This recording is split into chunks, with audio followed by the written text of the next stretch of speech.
Hello student, welcome to my YouTube channel Mehra Maths Mantras. Now come to the question number 2 of exercise 4.1. 4.1 के question number 2 के part 1 को हम solve करेंगे इस video के अंदर।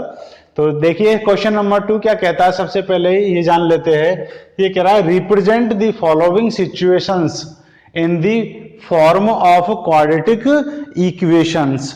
ये कह रहा है कि ये जो सिचुएशंस गिवन है, इस सिचुएशंस को किसमें आप कन्वर्ट कीजिए, किसके फॉर्म में कन्वर्ट कीजिए, क्वाड्रेटिक इक्वेशन के फॉर्म में कन्वर्ट कीजिए। तो चलिए सिचुएशन क्या है इसके बारे में जान लेते हैं हम लोग एक बार। क्या सिचुएशन है?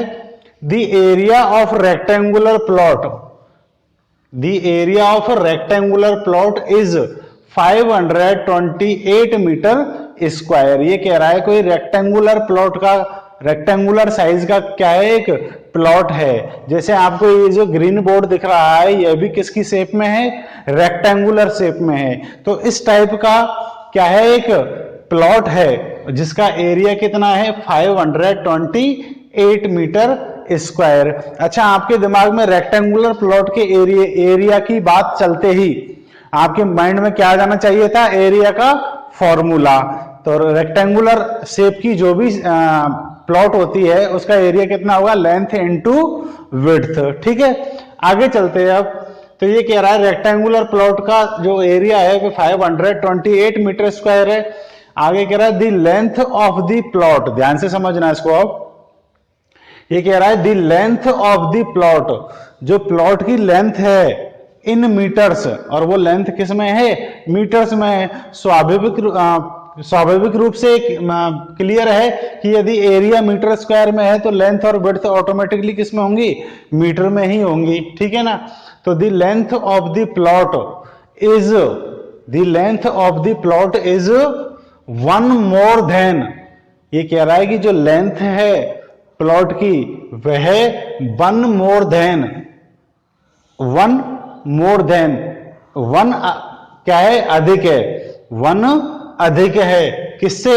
ट्वाइस इट्स विड्थ, की जो लेंथ है वह इसकी विड्थ के ट्वाइस, ट्वाइस मींस क्या होता है? दुगना। ठीक है ना। तो ये कह रहा है लेंथ इसकी विड्थ के दुगने से कितना अधिक है? 1 अधिक है। ठीक है ना। आ गई आपके समझ में? इट मीन्स मान लीजिए कि यदि लेंथ विड्थ 10 है, विड्थ क्या है? 10, तो फिर लेंथ कितनी होगी? विड्थ का डबल और उससे भी कितना अधिक? 1 अधिक। मीन्स 10 का ट्वाइस करेंगे तो कितना हो जाएगा? 20, और 20 में 20 से भी कितना अधिक है? 1 अधिक है। It means 20 + 1 is equal to कितना हो जाएगा? 21 होगी लेंथ। ठीक है ना। तो आगे चलते हैं फिर। ये we need to find the length and width of the plot. ये कह रहा है कि हम क्या फाइंड आउट करना चाहते हैं? लेंथ और विड्थ फाइंड आउट करना चाहते हैं। किसकी? प्लॉट की। तो फिर उस प्लॉट की लेंथ और विड्थ निकालने के लिए आप क्या सिचुएशन या कैसी क्वाड्रेटिक इक्वेशन तैयार करोगे? वह क्वाड्रेटिक इक्वेशन हमको तैयार करनी है। तो चलिए आगे चलते हैं अब सॉल्यूशन की ओर। तो इसमें हमको लेंथ और विड्थ का कोई आइडिया है ही नहीं है अभी। ठीक है ना। तो हम क्या कर लेते हैं, let length of the rectangular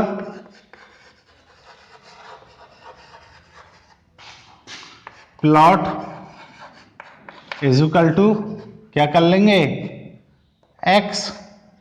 ठीक है, लेंथ कितनी है? x है। And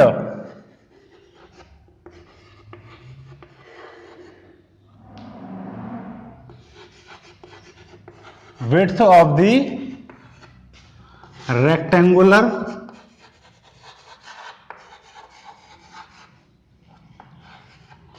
plot is equal to कितनी है? y है। ठीक है, लेंथ कितनी है? x और width कितनी है? y है। ठीक है ना। अब क्या करेंगे हम लोग? लेंथ x है, width y है, तो हम यूं कह सकते हैं क्या कि सिंस लेंथ जो लेंथ है वह क्या है, विड्थ के ट्वाइस से कितना अधिक है, 1 अधिक है, means twice of width, width का ट्वाइस हो गया, और इससे कितना और अधिक है, +1 अधिक है, ठीक है ना। तो लेंथ विड्थ के ट्वाइस से कितना अधिक है, 1 अधिक है, तो यह हो गया, ठीक है ना।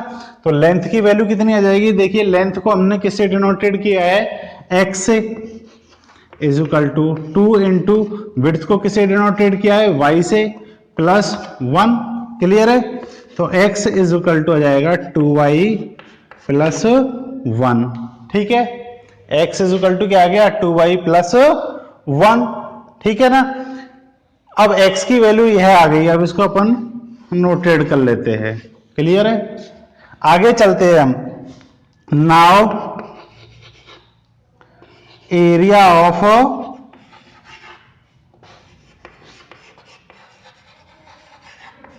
Rectangular plot is equal to कितना गिवन है, 528, ठीक है ना, मीटर स्क्वायर, यही है ना। अब आपको पता है रेक्टेंगुलर प्लॉट का जो एरिया होता है वह क्या होता है, L इंटू बी होता है, ठीक है ना, इज इक्वल टू, इसका मतलब ये हुआ कि जो 528 है ये किसकी वैल्यू है, लेंथ इंटू विड्थ की वैल्यू है। तो length into width is equal to कितना हो जाएगा, 528, ठीक है। एल की वैल्यू पुट कर देंगे, लेंथ कितनी है अपन ने क्या मानी है, x, इंटू वाई की वैल्यू पुट कर देंगे, वाई की वैल्यू विड्थ कितनी है, y इज इक्वल टू 528, ठीक है। यहां पर आप क्या करिए कि x तो एज इट इज, x की वैल्यू पुट कर दीजिए, x की वैल्यू कितनी है, लेंथ की वैल्यू कितनी है, 2y + 1, तो ये हो जाएगा 2y + 1 इंटू, ये ऑलरेडी y है, इसको एज इट इज ही रहने दीजिए, क्यों, क्योंकि हमको केवल एक ही वेरिएबल यूज में लेना है, क्योंकि क्वाड्रेटिक इक्वेशन तभी बन पाएगी। तो x की वैल्यू जो निकली हुई है, ठीक है ना, वह हमने पुट कर दी है। तो यहां पर आप नोट कर सकते हो क्या, 528 फ्रॉम इक्वेशन फर्स्ट से x की वैल्यू क्या रख दी हमने, 2y + 1। अब इन दोनों को हम क्या कर देंगे, मल्टीप्लाई कर देंगे। तो y को सबसे पहले किससे करेंगे, 2y से, तो कितना आ जाएगा, 2y², ठीक है ना। फिर y को किससे करेंगे हम मल्टीप्लाई, 1 से, तो +y, ठीक है ना। 1 को y से मल्टीप्लाई करेंगे तो क्या आएगा, 1y, और 1 को लिखने की जरूरत नहीं है, तो कितना आ जाएगा, 528, ठीक है। इसमें हम अब क्या करेंगे, इसका ट्रांसपोजिशन LHS में कर देंगे, तो क्या आएगा फिर हमारे पास में, 2y² + y - 528 is equal to 0। 528 उधर पॉजिटिव था, इधर आगे क्या हो जाएगा, नेगेटिव हो जाएगा, क्लियर है ये। तो यह क्या आएगी हमारी क्वाड्रेटिक इक्वेशंस, तो यही हमारा क्या है, सॉल्यूशन है, ठीक है। ये क्या हो जाएगा हमारा सॉल्यूशन। तो अब चलते हैं हम इसके पार्ट सेकंड की ओर, तब तक आप इसका एक बार स्क्रीनशॉट ले लीजिए। Now come to the question number 2, part second of exercise 4.1। Question number 2 क्या कहता है, मैंने अपने पिछले वीडियोस में भी बताया था कि क्वेश्चन नंबर 2 के अंदर जो जितने भी पार्ट्स है उन सारी सिचुएशंसों को हमें किस में कन्वर्ट करना है, एक क्वाड्रेटिक इक्वेशन में कन्वर्ट करना है। तो सिचुएशन क्या है, देखिए ये सिचुएशन है, the product of 2 consecutive positive integers.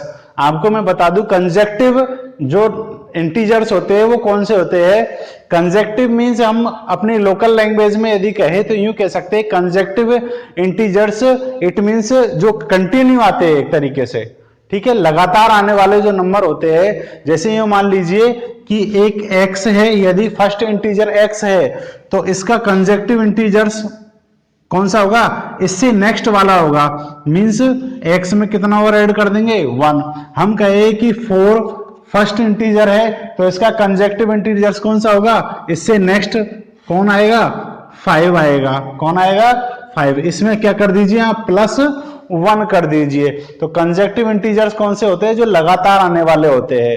+1 करते जाइए और आपको कैसे इंटीजर्स मिलते जाएंगे, कंजेक्टिव इंटीजर्स मिलते जाएंगे। ठीक है, तो चलिए चलते हैं। अब आगे कह रहा है, वापस एक बार स्टडी कर लेते हैं। The product of 2 conjunctive integers, जो कोई भी 2 कंजेक्टिव इंटीजर्स है, ठीक है ना, उनका प्रोडक्ट कितना है 306। प्रोडक्ट मींस उनका मल्टीप्लीकेशन, ठीक है ना। We need to find the integers, तो उन इंटीजर्सों को फाइंड आउट करने के लिए कौन सी क्वाड्रेटिक इक्वेशन तैयार होगी। तो चलिए चलते हैं। Late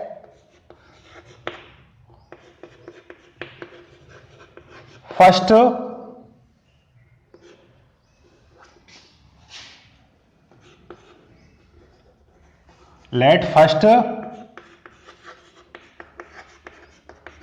positive integer is equal to, क्या लेट कर लिया हमने x, क्या लेट कर लिया x, देन सेकेंड पॉजिटिव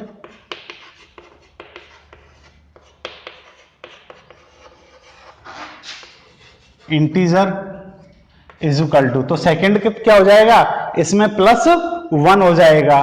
तो x तो फर्स्ट है, तो सेकंड पॉजिटिव इंटीजर्स निकालने के लिए, क्योंकि कंजेक्टिव है ना दोनों, तो कंजेक्टिव मींस उससे क्या होगा नेक्स्ट होगा। और कोई भी नंबर, किसी नंबर का नेक्स्ट नंबर निकालने के लिए उसमें क्या ऐड कर देते हैं अपन, 1 ऐड कर देते हैं। तो कितना हो जाएगा x + 1। क्लियर है, फर्स्ट x हो जाएगा, सेकंड कंजेक्टिव इंटीजर्स कितना हो जाएगा x + 1 हो जाएगा। यदि इसका भी और नेक्स्ट कंजेक्टिव इंटीजर्स निकालना है तो x + 1 में भी कितना कर देंगे ऐड 1, तो x + 1 में 1 ऐड करेंगे तो कितना आ जाएगा x + 2 आ जाएगा। और x + 2 का भी नेक्स्ट निकालना है तो x + 3, फिर x + 4। इट मींस ये हुआ कि हम किसी भी नंबर के कंजेक्टिव नंबर से निकालने के लिए उसमें 1 1 क्या करते जाते हैं, ऐड करते जाते हैं। क्लियर है, आपके समझ में आ गया ये। आगे चलते हैं। अब ये अकॉर्डिंग टू क्वेश्चन चले हम।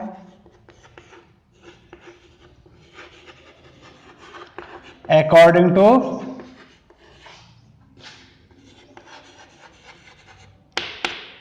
क्वेश्चन, तो क्वेश्चन क्या कह रहा है, देखिए कि इन दोनों पॉजिटिव इंटीजर्स का मल्टीप्लीकेशन मींस प्रोडक्ट कितना है 306 है, ठीक है ना। तो first positive integers into second positive integers x + 1, दोनों कंजेक्टिव पॉजिटिव इंटीजर्स का जो प्रोडक्ट है, जो मल्टीप्लीकेशन है, ठीक है ना, वह किसके इक्वल है 306 के इक्वल है, ठीक है ना। दोनों पॉजिटिव इंटीजर्स का जो प्रोडक्ट है वह किसके इक्वल है 306 के इक्वल है। तो इनको अब क्या करना है, मल्टीप्लाई करना है। x को x से मल्टीप्लाई कर लेंगे तो कितना आ जाएगा x², ठीक है ना। अब x को किससे मल्टीप्लाई करेंगे 1 से। साइन किसका आएगा, ये प्लस का है, यह भी प्लस का है, दोनों का सेम साइन है तो किसका आएगा प्लस का। x × 1 1x आएगा, 1x को लिखने की जरूरत नहीं है, 1 को केवल क्या आ जाएगा x आ जाएगा, इज इक्वल टू 306, ठीक है। जो RHS में है उसको LHS में लेके आ जाइए ट्रांसपोजिशन करके, तो x² + x - 306 is equal to 0। यह हो गई क्या क्वाड्रेटिक इक्वेशन। आप देख रहे हो मैक्सिमम पावर कितनी है वेरिएबल की 2 है, ठीक है। आगे ही समझ में आपके, यहां पर वेरिएबल आप कोई भी ले सकते हो, ठीक है। यहां मैंने x लिया है, आप y भी ले सकते हो, आप z भी ले सकते हो, p q r s t u v w कुछ भी ले सकते हो, ठीक है ना। जो भी वेरिएबल आप यहां पर लोगे उस वेरिएबल में ही हमको क्या मिल जाएगी क्वाड्रेटिक इक्वेशन। जैसा कि हमारे पिछले वीडियोस के अंदर जो वेरिएबल था कौन था, y था, ठीक है ना। यहां पर कौन है x है, तो आप वेरिएबल किसी भी तरीके से आप लेट कर सकते हो। तो यह हमारी हो गई क्वाड्रेटिक इक्वेशन। क्लियर है। तो इस सिचुएशन को जो चेंज करना है क्वाड्रेटिक इक्वेशन में वो क्या होगी x² + x - 306। अब इस इक्वेशन के सॉल्यूशन से ही हमको क्या मिलेंगे, वो पॉजिटिव इंटीजर्स। इसको जब सॉल्व किया जाएगा तो फिर हमको क्या मिलेंगे, x की वैल्यू आएगी और x की वैल्यू मिलते ही हमको दोनों पॉजिटिव इंटीजर्स फाइंड आउट में हो जाएंगे। कैसे हो जाएंगे, x की वैल्यू तो फर्स्ट इंटीजर हो जाएगी और उसमें 1 ऐड करते ही कौन सा इंटीजर हो जाएगा, सेकंड इंटीजर। तो यह हो गया इसका कंप्लीटली सॉल्यूशन। नाउ अब इसके बाद में हम चलते हैं पार्ट थर्ड की ओर। चलिए, आप लोगों ने स्क्रीनशॉट ले लिया होगा। अब हम चलते हैं पार्ट थर्ड की ओर। ठीक है, पार्ट थर्ड में क्या सिचुएशंस गिवन है देखते हैं। ये कह रहा है Rohan's mother is 26 year older than him. ये कह रहा है रोहन की जो मदर है वह उससे कितनी मतलब वृद्ध है या फिर ओल्ड है, कितनी ईयर ओल्ड है, 26 ईयर ओल्ड है। इट मीन्स रोहन जितनी उम्र का है उससे कितना अधिक उम्र की है उसकी मां, 26 ईयर अधिक की है। ठीक है ना, ओल्डर है। ठीक है ना, तो ये कह रहा है Rohan mother is 26 year older than him. Rohan की मदर उससे कितने ईयर ओल्ड है, 26 ईयर ओल्ड है। इट मीन्स 26 ईयर क्या है उसकी, अधिक उम्र है। किसकी, उसकी मदर की। तो ये कह रहा है the product of there edges, the product of there edges. तो उनकी जो एजेस है उनका प्रोडक्ट के बारे में बात करना चाहता है ये, कि the product of there edges in years. जो ईयर्स के अंदर उनकी जो एजेस है उनका जो प्रोडक्ट है उसके बारे में क्या कहना चाहता है, the product of there edges 3 years from now. मतलब इनकी जो प्रेजेंट एज है उनके प्रोडक्ट के बारे में बात नहीं कर रहा है ये कह रहा है 3 ईयर फ्रॉम नाउ। अब से 3 ईयर बाद की एज के प्रोडक्ट के बारे में बात कर रहा है। ये कह रहा है अब से 3 ईयर बाद में जो भी इनकी एजेस होगी उनके प्रोडक्ट कितना है, विल बी 360। ये कह रहा है कि अब से 3 साल बाद में उनकी जो एज है उनका प्रोडक्ट कितना होगा, 360 होगा। मैं एक बार वापस एक्सप्लेन कर देता हूं आपको। Rohan mother is 26 year older than him. Rohan की मदर उससे 26 ईयर ओल्ड है। The product of their age is 3 year from now will be 360। अब से 3 साल बाद में जो उनकी एजेज है उनका प्रोडक्ट कितना होगा, मल्टीप्लीकेशन कितना है, 360। ये कह रहा है we would like to find Rohan's present age. हमको क्या निकालनी है, हमको क्या निकालना चाहते हैं हम, रोहन की प्रेजेंट एज। तो उसके लिए क्या निकालनी है अपन को, क्वाड्रेटिक इक्वेशंस। ठीक है, तो चलिए लेट कर लेते हैं रोहन की प्रेजेंट एज को। ठीक है ना, let present age of Rohan's. ठीक है ना, कितनी है, x ईयर्स। ठीक है, देन तो फिर आपको पता है उसकी मदर उससे कितने ईयर अधिक है, 26 year. Then present age of mother is equal to, इससे कितना अधिक है, 26 ईयर अधिक है। तो x में कितना ऐड कर देंगे अपन, 26। ठीक है ना, क्योंकि रोहन की एज से कितना अधिक है वो, 26। तो x प्लस 26 ईयर्स। ये तो हो गई दोनों की क्या, प्रेजेंट एज। ठीक है ना, एंड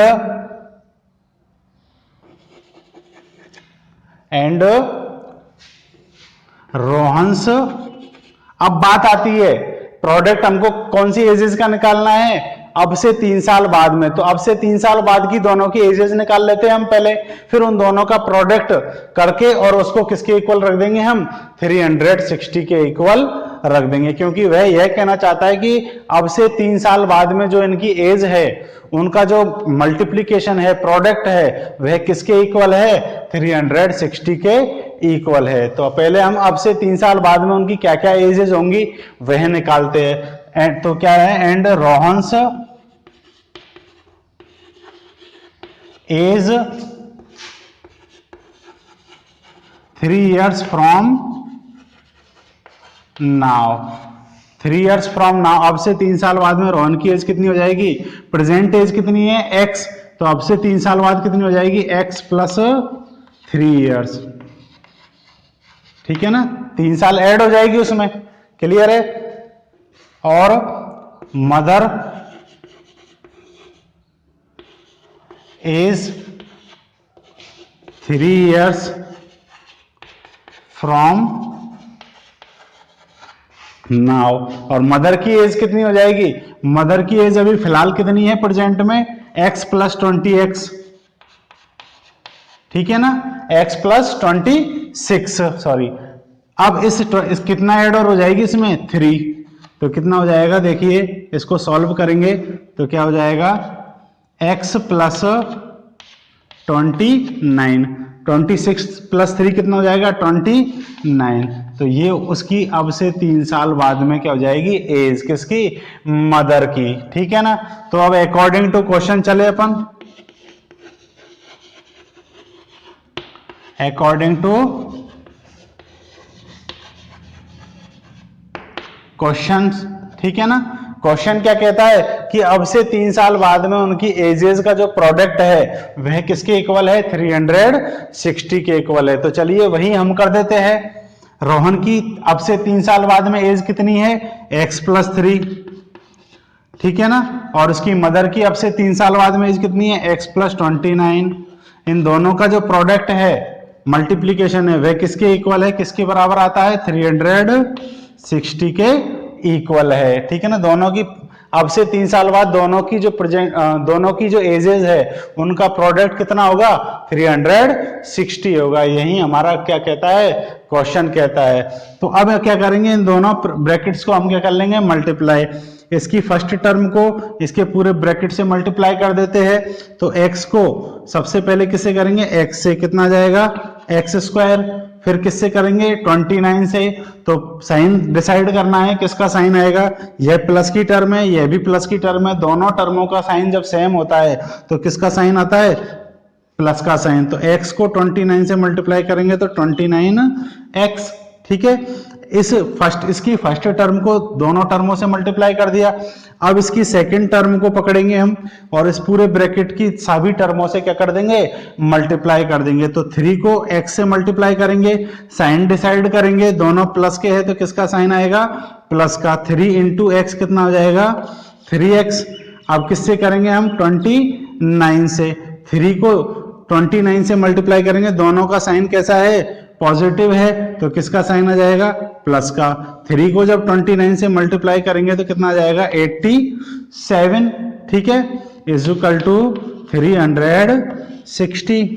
अब क्या करना है, x square plus 29x plus 3x कितने हो गए, 32x प्लस 87, ठीक है ना। इसका ट्रांसपोजिशन करके ले आइए इधर, तो ये किसका हो जाएगा, इधर आके माइनस का, इज इक्वल टू में कौन रहेगा, 0।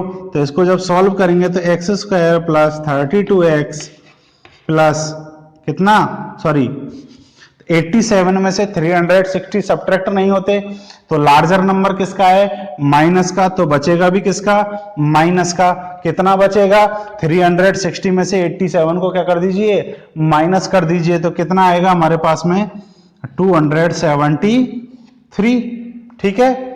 10 में से 7 को माइनस किया तो 3, इधर रहा 5, 15 में से 8 सब्ट्रैक्ट हुआ तो 7, और इधर रहा 2 इज इक्वल टू 0। तो यह आ गया क्या, क्वाड्रेटिक इक्वेशन। इस क्वाड्रेटिक इक्वेशन से हम रोहन की क्या निकाल सकते हैं, प्रेजेंट एज, क्योंकि इसको सॉल्व करेंगे तो x की वैल्यू आएगी और x ही उसकी क्या है, प्रेजेंट एज है, ठीक है।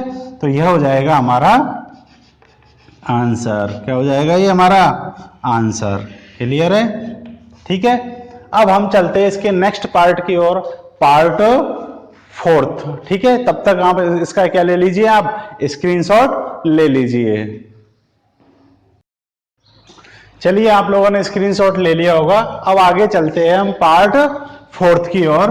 पार्ट 4 क्या कहता है, देखिए इस सिचुएशन को हमको किस में कन्वर्ट करना है, क्वाड्रेटिक इक्वेशन में। और वो भी क्वाड्रेटिक इक्वेशन में कैसी में, जिससे हम क्या फाइंड आउट कर सके, speed of the train find out कर सके। तो चलिए क्या कहता है, a train travels a distance of 480 kilometre at a uniform speed. ये कह रहा है कोई ट्रेन है जो एक फिक्स यूनिफॉर्म स्पीड से, ठीक है ना, एक यूनिफॉर्म स्पीड से, एक समान स्पीड से कितनी डिस्टेंस कवर करती है, 480 किलोमीटर कवर करती है, ठीक है ना, सेम स्पीड से। सेम स्पीड का मतलब है इस तरीके से नहीं कि अभी 20 है फिर 30 हो गई उसकी स्पीड, फिर 40 हो गई फिर वापस 30 हो गई, इस तरीके से मींस स्पीड उसकी चेंज नहीं होती, एक बार जो फिक्स कर दिया उसी स्पीड से क्या करती है वो ट्रेन मूव करती है। तो ये कह रहा है a train travels a distance of 480 kilometre at a uniform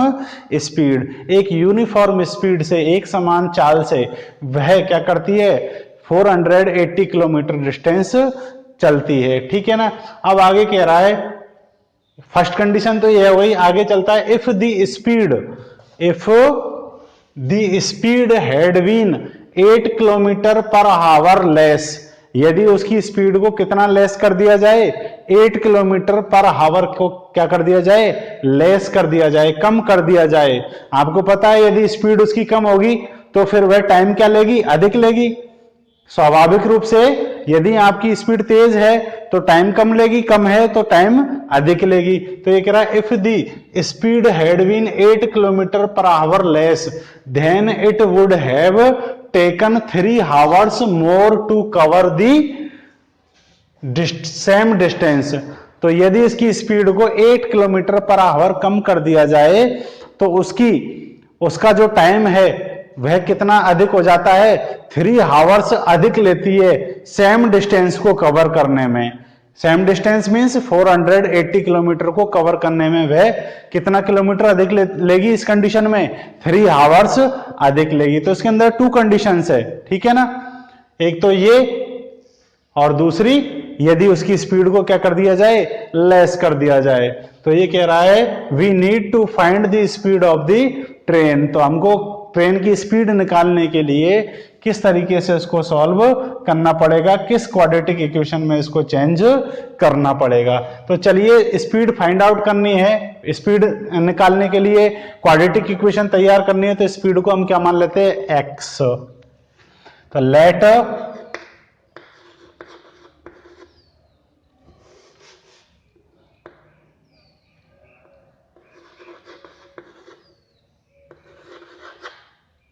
speed of, या फिर ऐसा कीजिए आप ड्यूअल केस तैयार कर लीजिए। यह तो हो गया हमारा केस फर्स्ट और इधर ले लेते हैं हम केस सेकंड, ठीक है, क्लियर है। अब केस फर्स्ट के अंदर क्या है, let speed of the train is equal to x kilometre per hour. Speed को कैलकुलेट कर लिया हमने, x किलोमीटर पर आवर, ठीक है ना, आ गई समझ में आपके। तो डिस्टेंस कितनी है, यूं कर लीजिए आप, टोटल डिस्टेंस तो यहां पर लिख दीजिए, total distance is equal to 480 kilometre, और ये हो जाएगा हमारा केस फर्स्ट, ठीक है। अब आगे चलते हैं हम, speed of the train calculate कर ली x, ठीक है ना। तो फिर इस कंडीशन के अंदर टाइम क्या होगा, टाइम निकाल लेते हैं, ठीक है ना। डिस्टेंस है हमारे पास में, स्पीड है, तो टाइम किस तरीके से निकालेंगे हम लोग, ठीक है ना। यूं कह दीजिए आप, टाइम कैसे निकालेंगे आप, डिस्टेंस अपॉन स्पीड, यही फॉर्मूला होता है ना टाइम का, ठीक है। आप लोग साइंस में भी पढ़ चुके होंगे, टाइम का फॉर्मूला क्या होता है, डिस्टेंस अपॉन स्पीड, ठीक है। तो टाइम कितना आ जाएगा, इस टाइम को हम किससे दिखा देते हैं, t1 से। किससे दिखा देते हैं, ये फर्स्ट कंडीशन का क्या है, टाइम है, फर्स्ट कंडीशन का टाइम है, या फिर स्मॉल ले लीजिए आप, ये आ जाएगा t1, ठीक। फर्स्ट कंडीशन का टाइम t1, डिस्टेंस कितनी है 480, स्पीड कितनी है x, ठीक है। अब क्यों, टाइम क्यों निकाला है मैंने, क्योंकि दोनों टाइम, फर्स्ट केस का और सेकंड केस का जो टाइम है, दोनों टाइमों का जो डिफरेंस है वह कितना है, 3 आवर्स है। क्योंकि दोनों कंडीशनों में जो उसकी टाइमिंग है, एक में जो टाइम ले रहा है और दूसरे में जो टाइम ले रहा है, उन दोनों के टाइमों के बीच में कितने का डिफरेंस है, 3 आवर्स का डिफरेंस है। क्योंकि सेकंड केस में टाइम अधिक ले रहा है, वह कितना अधिक ले रहा है, 3 आवर्स अधिक लेता है। तो इसके अंदर स्पीड कितनी हो जाएगी, यदि स्पीड x है तो इस सेकंड केस के अंदर स्पीड कितनी हो जाएगी, उसकी स्पीड को कितना कम किया जा रहा है, सेकंड केस के अंदर 8 किलोमीटर लेस किया जा रहा है, 8 किलोमीटर। तो x तो पहले एज इट इज थी, उसमें से कितना कम कर देंगे अपन, x 8, ठीक है ना। तो इतना किलोमीटर पर आवर उसकी क्या हो जाएगी, स्पीड। क्योंकि सेकंड केस में उसकी स्पीड को कितना कम कर दिया जा रहा है, 8 किलोमीटर पर आवर कम कर दिया जा रहा है। तो उसकी स्पीड डाउन हो गई अब, ठीक है ना। तो अब टाइम कितना आ जाएगा, टाइम का फॉर्मूला आपको पता ही है क्या होता है, डिस्टेंस अपॉन स्पीड, ठीक है ना। इसके टाइमिंग को हम क्या दे देते हैं, t2, क्लियर है। डिस्टेंस कितनी है, सेम है डिस्टेंस, तो स्पीड कितनी है, x माइनस 8, ठीक है ना। यह सेकेंड केस का टाइम हो गया है। अब चलते हैं हम according to question, according to question. Question क्या कहता है कि सेकंड केस में जो टाइमिंग है वह कितने अधिक है, 3 आवर्स अधिक है। इट मीन्स सेकंड केस का जो टाइम है वह 3 आवर्स अधिक है और इसका क्या है, कम है। टाइम किस में ज्यादा ले रही है, सेकंड केस में। तो फिर क्या करते हैं अपन, दोनों टाइमों का डिफरेंस निकाल लेते हैं। दोनों टाइमों का difference means t2 minus t1, ठीक है ना। या फिर यूं कह दे कि t2 minus t1 is equal to कितने का डिफरेंस है, दोनों कंडीशनों में 3 आवर्स का क्या है, डिफरेंस है। अब डिफरेंस कैसे निकालते हैं, अधिक में से किसको माइनस करते हैं, कम को। अधिक टाइम कौन सी केस का है, सेकंड केस का है, क्योंकि इसमें 3 आवर्स अधिक ले रहा है, ठीक है ना। आगे ही समझ में आपके। तो डिफरेंस कैसे निकालेंगे, अधिक टाइम में से कम टाइम को क्या कर देंगे, माइनस कर देंगे, क्लियर है।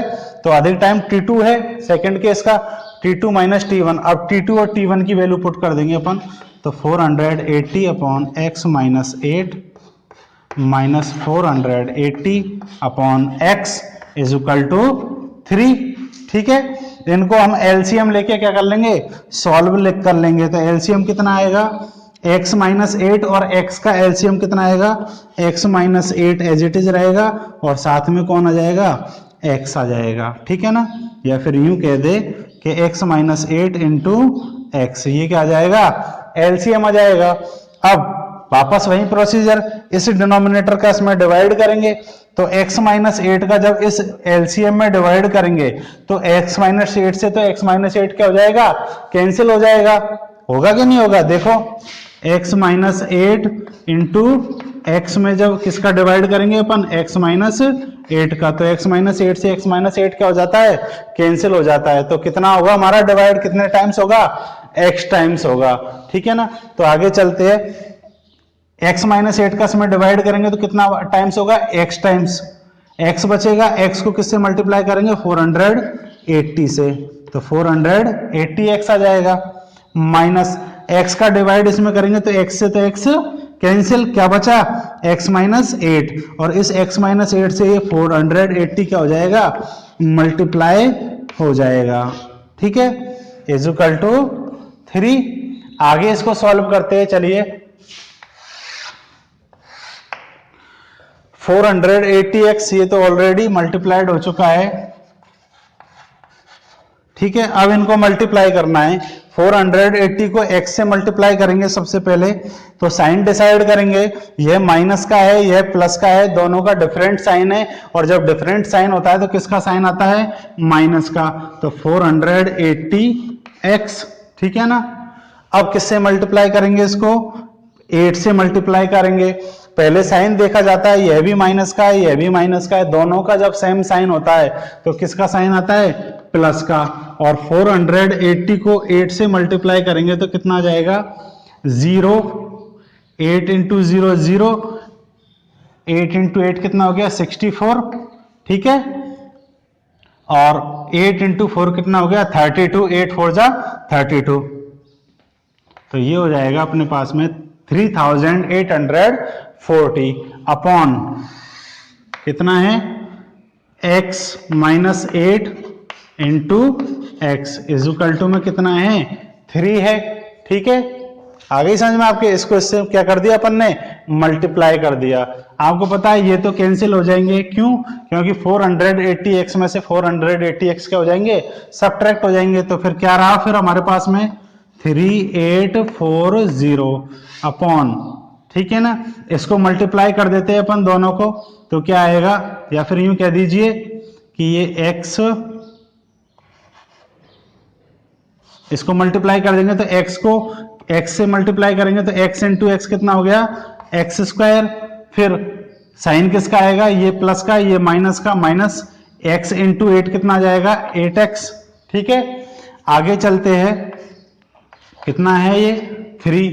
अब यदि ये डिवाइड में है तो ये किस में चले जाएगा मल्टीप्लाई में चला जाएगा, किसमें RHS में, तो ये हो जाएगा 3840 इजुकल टू 3 से ये क्या हो जाएगा मल्टीप्लाई हो जाएगा एक्स स्क्वायर माइनस 8x, क्या हो जाएगा ये मल्टीप्लाई हो जाएगा, ये डिवाइड में था इधर जाके किस में हो गया ये मल्टीप्लाई में, ठीक है ना। आप इसको यूं भी लिख सकते हो, और 3x square minus 8x equal to 3840, ठीक है ना। इस तरीके से भी लिख सकते हो आप रिवर्स करके, क्योंकि दोनों इक्वल है, आप इसको इधर लिख सकते हो और इसको इधर भी लिख सकते हो। अब इनको मल्टीप्लाई कर लेंगे हम लोग, तो 3 को x स्क्वायर से मल्टीप्लाई किया तो 3x स्क्वायर, फिर 8x से मल्टीप्लाई करेंगे, दोनों के साइन डिफरेंट है, ये प्लस का है ये माइनस का, किसका साइन आ जाएगा माइनस का, 3 इंटू 8 कितना हो गया 24x, ठीक है, इजुकल टू 3840, ठीक है। अब आगे चलते हैं, हम इसका ट्रांसपोजिशन कर लेते हैं, तो ये हो जाएगा 3x स्क्वायर माइनस, या फिर ऐसा कर लीजिए इसको, और भी अपन इसको सॉल्व कर सकते हैं। कैसे सॉल्व कर सकते हैं, यहां से ऐसा कीजिए, ये जो 3 है, ये जो 3 है यह मल्टीप्लाई में है, इसको किस में भेज दीजिए आप डिवाइड में, और भी इजी हो जाएगा ये, तो क्या हो जाएगा x square minus 8x equal to 3840 upon 3, ठीक है ना। तो x square minus 8x equal to 3 का जब डिवाइड करेंगे इसमें तो ये हो जाएगा 1280 टाइम्स इसका क्या हो जाएगा डिवाइड हो जाएगा। तो अब इसका ट्रांसपोजिशन कर लेंगे हम लोग, x square minus 8x minus 1280 equal to 0। तो यह हमारी क्या आ गई क्वाड्रेटिक इक्वेशन मिल चुकी है। इस क्वाड्रेटिक इक्वेशन को सॉल्व करने से ही हमको क्या मिलेगी x की वैल्यू मिलेगी, और x की वैल्यू मिलते ही हमको क्या मिल जाएगी उसकी ट्रेन की स्पीड मिल जाएगी, ठीक है ना। स्पीड को क्या लेट किया है हमने x लेट किया है। तो आगे मैं एक बार रफली आपको वापस समझा देता हूं क्या कहता है क्वेश्चन, कि 480 किलोमीटर डिस्टेंस है उसको कवर करता है वह, ठीक है ना। अब यदि उसकी स्पीड को 8 किलोमीटर पर आवर डाउन कर दिया जाए तो वो कितने घंटे अधिक लेती है 3 आवर्स अधिक लेती है। इट मीन्स ये हुआ कि दोनों कंडीशनों का जो टाइम है उनके बीच का डिफरेंस कितना है 3 है, क्योंकि सेकंड केस में टाइम अधिक ले रहा है। तो डिफरेंस कैसे निकालेंगे, सेकंड केस के टाइम में से फर्स्ट केस के टाइम को सब्ट्रैक्ट करने पर उसकी वैल्यू कितनी आनी चाहिए 3 आनी चाहिए। क्यों, क्योंकि दोनों का डिफरेंस कितना है, दोनों टाइमों का 3 आवर्स है। तो अपन ने क्या किया, डिस्टेंस तो फिक्स है, फर्स्ट केस के अपन ने डिस्टेंस को हमने लेट कर लिया x, तो टाइम कैसे निकलेगा डिस्टेंस अपॉन स्पीड, ठीक है ना। फर्स्ट केस के टाइम को हमने t1 से शो कर दिया, ये फर्स्ट केस का टाइम, ये स्पीड। अब सेकंड केस में 8 माइनस हो गई है, कम हो गई है, तो x माइनस 8 रह जाएगी उसकी स्पीड, ठीक है ना। टाइम निकाला distance upon speed, t2 is equal to this. Clear है। अब आपको पता है दोनों के टाइमों का डिफरेंस 3 आवर्स है, टाइम किसका अधिक है, सेकंड का, तो डिफरेंस कैसे निकालेंगे, सेकंड वाले में से फर्स्ट को माइनस करेंगे तो डिफरेंस कितना आएगा, 3 आवर्स। ठीक है ना, आ गई समझ में। अब ये सेकंड केस का टाइम ये रहा, ठीक है ना, T2 का टाइम, T2 की वैल्यू ये रही और T1 की वैल्यू ये रही। ठीक है, आ गई समझ में आपके। अब दोनों का अपन ने डिफरेंस निकाला तो इसको सॉल्व किया, एलसीएम लेके सॉल्व करने के बाद में हमारे पास में ये सॉल्यूशन निकल के आया। तो स्टूडेंट इसी पार्ट के साथ में हमारा क्वेश्चन नंबर 2 कंप्लीट होता है। और यदि अभी तक आप लोगों ने हमारा चैनल सब्सक्राइब नहीं किया है तो चैनल को सब्सक्राइब करें। यदि सॉल्यूशन अच्छी तरीके से आपके समझ में आ गया है तो वीडियो को लाइक जरूर कीजिए और चैनल को अधिक से अधिक शेयर कीजिए। So thank you for watching this video.